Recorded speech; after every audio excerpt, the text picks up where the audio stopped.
مدینے کا پراسرار بچہ ابن سیاد کون تھے؟ کیا یہی مسیح دجال ہیں؟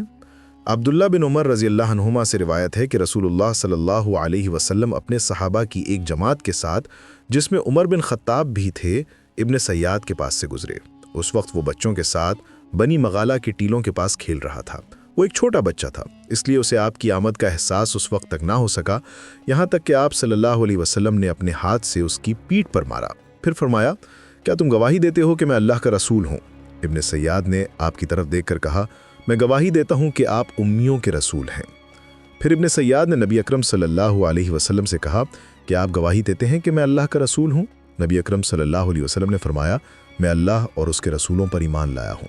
پھر نبی اکرم صلی اللہ علیہ وسلم نے دریافت کیا، تمہارے پاس غیب کی کون سی چیز آتی ہے؟